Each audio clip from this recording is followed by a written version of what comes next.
যারা তত্ত্বাবধায়ক সরকারের অধীনে নির্বাচন চান, যারা ভোট দিতে চান, নিজের ভোটাধিকার ফিরে পেতে চান, আসুন আমাদের এই কর্মসূচিতে স্বাক্ষর করুন। কারণ বাংলাদেশের কোন জায়গায় কিভাবে এই জরিপটা করা হয়েছে, এটা কি অনলাইন জরিপ করা হয়েছে না এটা সশরীরে করা হয়েছে, এটা কোন জায়গায় এই জরিপটা করা হয়েছে বাংলাদেশের কোনো নাগরিক জানে বলে আমি বিশ্বাস করি না। আসসালামু আলাইকুম, আপনারা সবাই কেমন আছেন? আশা করছি সবাই ভালো আছেন। তো আমি আপনাদের কাছে দেখাবো যারা যারা তত্ত্বাবধায়ক সরকার চায় তাদের সিগনেচার নিলেন গণ অধিকার পরিষদের ফারুক ভাই। আর এইদিকে নির্বাচন নিয়ে টকশোতে কিছু গুরুত্বপূর্ণ কথা বললেন বিএনপির এক নেত্রী। তো আমি আপনাদের কাছে এই দুটি ভিডিও সংস্কারে দেখাবো। তো আজকের এই ভিডিওটি অত্যন্ত গুরুত্বপূর্ণ। তো আমি আশা করবো যে আপনারা এই সম্পূর্ণ ভিডিওটি দেখবেন, আর এই সম্পূর্ণ ভিডিওটি দেখলেই বিস্তারিত জানতে পারবেন। আর এই ভিডিওটি দেখানোর আগে আপনাদের কাছে আমার ছোট্ট একটি রিকোয়েস্ট, আপনারা যদি আমার চ্যানেলে নতুন হয়ে থাকেন তাহলে নতুন আপডেট নিউজ সবার আগে পেতে আমার এই চ্যানেলটি সাবস্ক্রাইব করে আমার সাথেই থাকুন। আর এখন চলুন প্রথম আমরা দেখে আসি নির্বাচন নিয়ে টকশোতে বিএনপির এক নেত্রী কি বলেছেন সেই ভিডিওটি। দেশের জনগণ স্টেপ ডাউন হাসিনা এই এই বিষয়ে পোস্ট দিচ্ছে, লক্ষ লক্ষ ছাড়িয়ে যাচ্ছে। আর সেই ভোটিং এ সেই প্রতিযোগিতায় ওই যে কি জানো আওয়ামী লীগ আবার ট্রেন্ড করেছে কি ওয়ান্স অ্যাগেইন হাসিনা। তো সেখানেও তো আমরা প্রতিফলনও দেখছি যে আপনারা পিছিয়ে আছেন। তো এই জরিপ, এই সকল জরিপ যে আপনাদের কোথা থেকে আসে এটা আমরা বুঝতে পারি না। তো বিশ্বের ইতিহাসে একমাত্র প্রধানমন্ত্রী যিনি প্যারোলে মুক্তি পেয়ে প্রধানমন্ত্রী হয়েছেন, এই নজির আর কোন দেশে নাই। যে আপনার যে নেতা বঙ্গবন্ধু তিনিও তো দুর্নীতির দায়ে সাজাপ্রাপ্ত ছিল, দুর্নীতির দায়ে সাজাপ্রাপ্ত ছিল 69-এ। তার 2 বছরের কারাদণ্ড হয়েছে, 5,000 টাকা জরিমানা দেখি। ডানে তাকাইলে দেখি বাগা চোর, বামে তাকাইলে দেখি বাগা ডাকাত। তো সেক্ষেত্রে বাগা বাগা প্রার্থী আমাদের কাছে কোনো কিছুই মনে হয় না যদি আপনারা নির্বাচনটাকে স্বচ্ছ দেন। ওনারা বলেছেন নির্বাচন কমিশনের আন্ডার নির্বাচন। ভাই 2014 সালে 18 সালে নির্দলীয় মানে একটা দলীয় সরকারের অধীনে নির্বাচন কমিশন কিন্তু নির্বাচন পরিচালনা করেছে, কিন্তু তাতে আমরা কি দেখতে পেয়েছি? তাতে কি সত্যি বাংলাদেশের জনগণের যে আশা আকাঙ্ক্ষা তার প্রতিফলন কি ঘটেছে? মোটেই আমরা কিন্তু বাংলাদেশে কোনো ধরনের কোনো প্রতিফলন জনগণের ঘটেছে সেটা কিন্তু আমরা দেখতে পাইনি। জনগণ কতটা ক্ষুব্ধ এর প্রমাণ কিন্তু আমরা পাই ঢাকা 17 নির্বাচন। আপনি দেখেন যে আইন অনুযায়ী যদি কোনো নির্বাচনী এলাকার কোন প্রার্থী যদি মোট ভোটারের 12.5% ভোট না পায় অথবা বিজয়ী প্রার্থীর ভোটের 8 ভাগের 1 ভাগ ভোট না পায় তাহলে সেই প্রার্থীর জামানত বাজেয়াপ্ত হয়ে যায়। তো আমরা কি দেখতে পেলাম যে ঢাকা 17-তে ভোট কাস্টই হয়েছে 11%, যেখানে দেখেছি 6, 7, 8 এর বাচ্চারা ভোট দিচ্ছে। তাহলে এখানে কি আপনি ধরতে পারেন? এখানে তো নির্বাচন কমিশনের তো আর জামানত নাই, নির্বাচন কমিশনের শেয়ারই তো বাজেয়াপ্ত হয়ে গেছে, কারণ 12.5% ভোটই তো এখানে কাস্ট হয়নি। তো সর্বোপরি আমরা বলতে চাই তারপরও আপনারা বড় বড় কথা বলেন, জনগণের কথা বলতে চান, আপনারা জনগণের আপনাদের আকাশচুম্বী জনপ্রিয়তা, কিন্তু আপনারা তারপরও নির্বাচন দিতে ভয় পান। আর যেহেতু ফাতেমা আপু নাই তাই ওনার কথার জবাব আমি দিচ্ছি না, কারণ উনি থাকলে ওনার কথার জবাব দিতাম। এখন আরেকটু বলি যে জরিপের বিষয়টা, সেটা হচ্ছে এই জরিপ, আমি জরিপের রিপোর্টটা পাওয়ার পর থেকে আমি কয়েকজনের সাথে আলাপ করেছি। তো আমাকে একজন বলেছেন যে এই জরিপটা হচ্ছে যারা জরিপ করেছে তারা গণভবনে দাঁড়িয়ে বলেছে যে এই গণভবনে যারা আছে স্টাফ এরাও তো দেশের নাগরিক। তো জিজ্ঞেস করি, এই তুই কি ম্যাডাম রে চাও? হ্যাঁ আমি ম্যাডাম রে চাই। এই তুই কি ম্যাডাম রে চাও? হ্যাঁ আমি ম্যাডাম রে চাই। এরকম জিজ্ঞেস করতে করতে 70 জন হয়ে গেছে। তারপর প্রধানমন্ত্রীরা বলছে, ম্যাডাম 70 জনের কাছে জিজ্ঞেস করছি, 70 জনই আপনাকে চায়। তো ম্যাডাম বলছে ঠিক আছে, তাহলে তো 100 জনে 70 জন হয়ে গেছে, ওইটাই প্রকাশ করে দাও। এই হচ্ছে এই ধরনের জরিপ। কারণ বাংলাদেশের কোন জায়গায় কিভাবে এই জরিপটা করা হয়েছে, এটা কি অনলাইন জরিপ করা হয়েছে না এটা সশরীরে করা হয়েছে, এটা কোন জায়গায় এই জরিপটা করা হয়েছে বাংলাদেশের কোনো নাগরিক জানে বলে আমি বিশ্বাস করি না।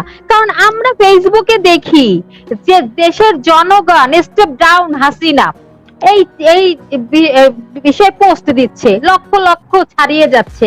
আর সেই ভোটিং এ সেই প্রতিযোগিতায় ওই যে কি জানো আওয়ামী লীগ আবার ট্রেন্ড করেছে কি ওয়ান্স অ্যাগেইন হাসিনা। তো সেখানেও তো আমরা প্রতিফলনও দেখছি যে আপনারা পিছিয়ে আছেন। আমরা বৃদ্ধ নই, আমরা মনে করি যে আমরা এখন 70 হোক 80 হোক, আমরা কিন্তু এখনো মনের দিক থেকে জীবনের দিক থেকে আমরা যুবক আছি। এবং এবং এই যে গণতন্ত্রকে ফিরে পাওয়ার যে লড়াই, আমার দেশকে রক্ষা করবার যে লড়াই, আমার অস্তিত্বকে রক্ষা করবার যে লড়াই, সেই লড়াইয়ের বিজয় দেখেই আমরা যাবো ইনশাআল্লাহ। 1971 সালে আমরা যুদ্ধ করেছি পাকিস্তান হানাদার বাহিনীর বিরুদ্ধে, চিনতাম শত্রুদেরকে, তাই না? লড়াই করেছি, যুদ্ধ করেছি। পরবর্তীকালে স্বৈরাচার এরশাদের সঙ্গে গণতন্ত্রের জন্য সংগ্রাম করেছি, লড়াই করেছি দেশনেত্রীর নেতৃত্বে, তাই না? সেটাও চিনেছি।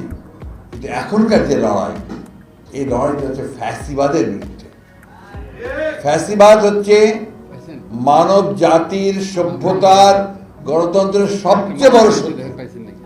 কারণ ফ্যাসিবাদ যেটা করে সেটা হচ্ছে সমগ্র জাতির মধ্যে একটা ভীতি, একটা ভয়, একটা সন্ত্রাসের একটা আবহ সৃষ্টি করে, যার ফলে তখন আপনার স্বাভাবিকভাবে গণতন্ত্রে যারা বিশ্বাস করে তারা যে গণতান্ত্রিক চর্চা করতে চায় সেটা সম্ভব হয় না, ভয়ে কথা বলে না। এমনকি আপনার যারা সাহসী মানুষ তারাও দেখবেন টেলিভিশনে আজকাল আসে না, কথা বলতে চায় না।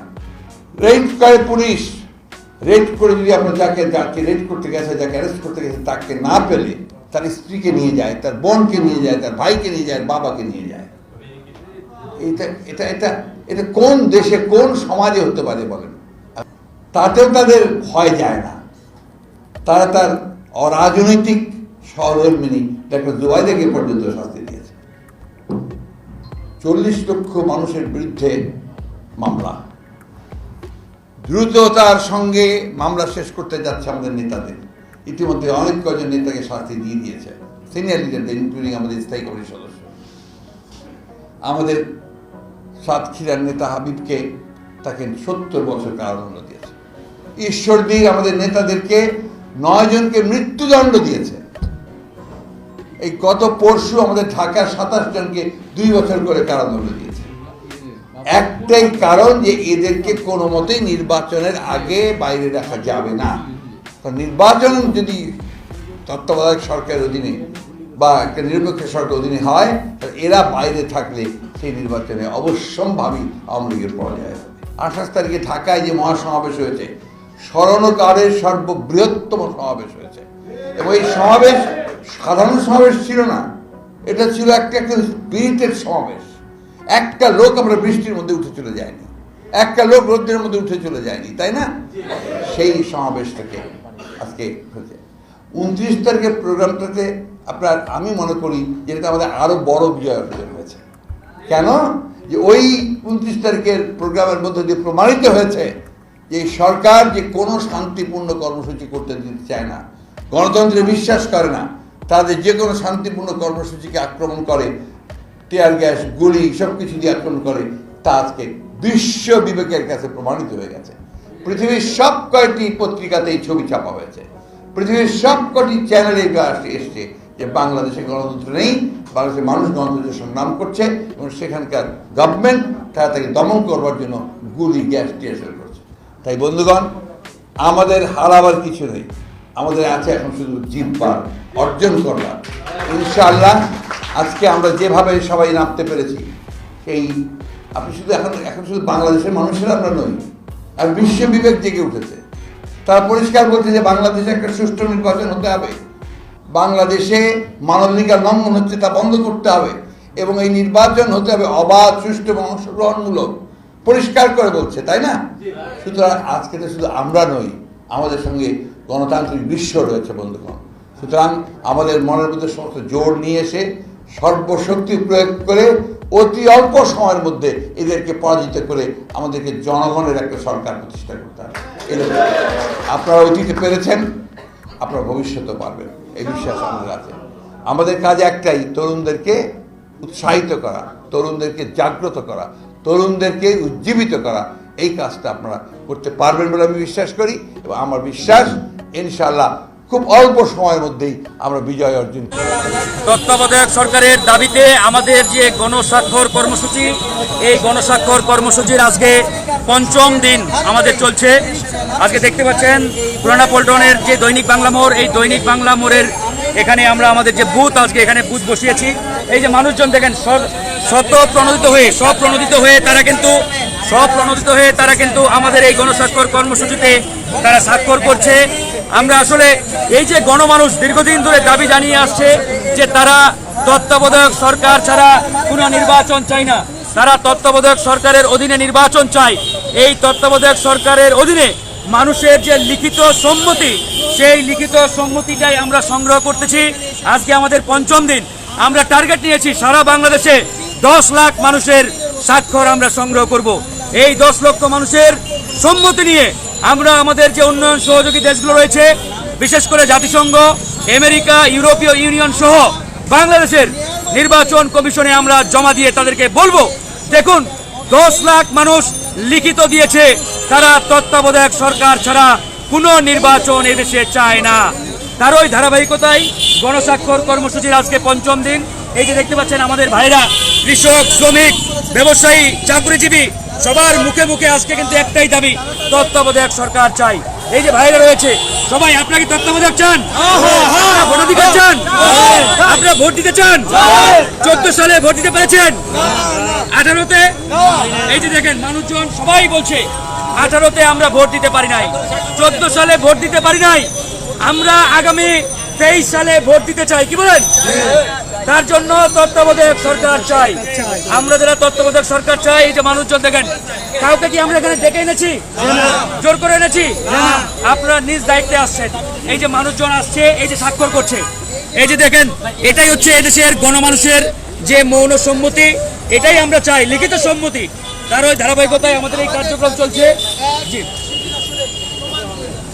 আমরা যে তাদের হয়ে কথা বলছি, সাদ্দাম, হ্যাঁ, কথা বলেন। কথা বলছি, সেটি আসলে মানুষের এই গণ স্বাক্ষর যারা করবেন এই সাথে করতে থাকেন। ভাইজান তুমি এদিকে আসো, এখানে যাচ্ছে। আমরা বুঝতে তোমরা এই যে লাইনে দাঁড়াও, এদিকে এদিকে গণমানুষ, সাধারণ মানুষ তত্ত্বাবধায়ক সরকার চাই এভাবে দেখেন। আমি জানি না এটা একেবারে আমির কই। সাধারণ মানুষ কিন্তু জড়ো হয়ে এখানে গণস্বাক্ষর কর্মসূচির জন্য অপেক্ষা করছে, গণস্বাক্ষর দেওয়ার জন্য অপেক্ষা করছে।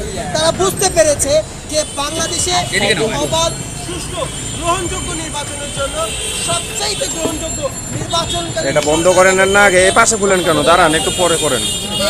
ব্যবস্থাটি যাতে আবার পুনঃপ্রবর্তন করা হয়, এই জন্য তারা এখানে স্বতঃস্ফূর্তভাবে এসে স্বাক্ষর করে যাচ্ছে।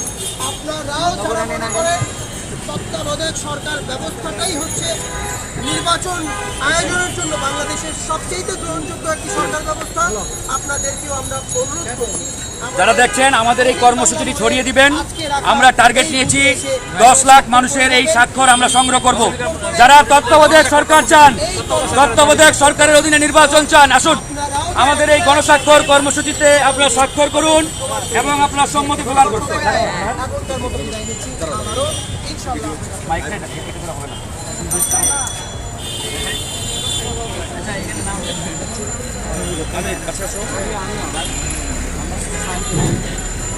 আজকে তো আমি আশা করছি যে আপনারা সব ভিডিওটি দেখেছেন। তো আপনাদের যদি বিষয়টি নিয়ে কোনো মতামত থাকে আমাকে অবশ্যই কমেন্টে জানাবেন। আর আপনারা যদি আমার চ্যানেলে নতুন হয়ে থাকেন তাহলে আমার চ্যানেলটি সাবস্ক্রাইব করে আমার সাথে থাকুন। তো দেখা হচ্ছে পরবর্তী ভিডিওতে। সে পর্যন্ত সবাই ভালো থাকবেন, সুস্থ থাকবেন। আল্লাহ হাফেজ।